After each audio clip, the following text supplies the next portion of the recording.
251 mga colorful vintas el manlagasan na Mar del Artilim Boulevard durante el Regata de Zamboanga kaya conduci al gobierno lokal ayer aga. Estaba el mga participantes na diferentes ethnic groups del ciudad de Zamboanga.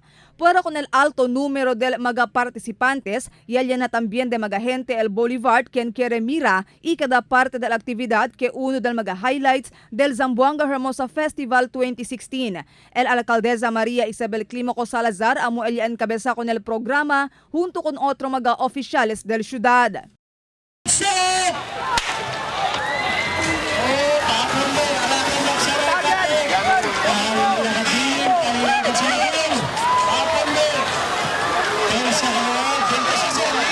El man partner residentes de Sinunu, Kanda Dani Ladja y Hadjad Hamid, amo alya sa ganador durante el competición.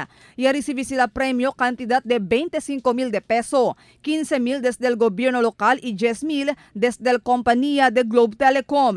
De Sinunug también el Kenya gana con el segundo puesto, Kanda Mukhtar Suya y Pata Isnang, que recibe 12,000 de peso. El Manpares también de Isla de Santa Cruz, ella gana con el tercer puesto y recibe 10,000 de peso.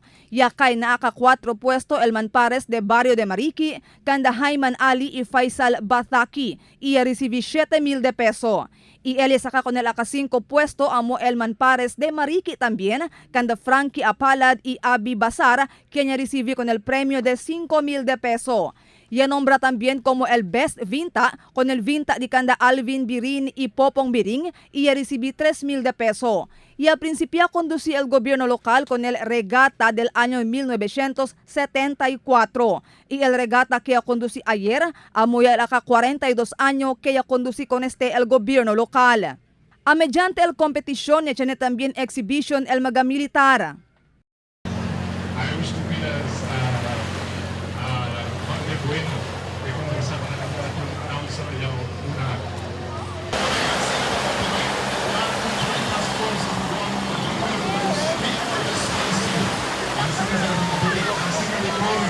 Mientras tanto, después el regata, ya conduce también con el Wow Sardinas allí mismo na Artilim Boulevard. 8 diferentes mga compañía de sardinas na ciudad, ella participa na Wow Sardinas.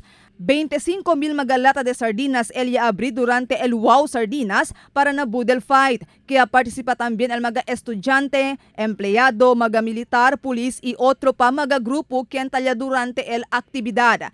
Este al 10 año que ta conducí al gobierno local con el Wow Sardinas, donde tadal mira que el ciudad de Zamboanga amo el verdadero sardines capital del país. Marifita Mayo, Dateline Zamboanga.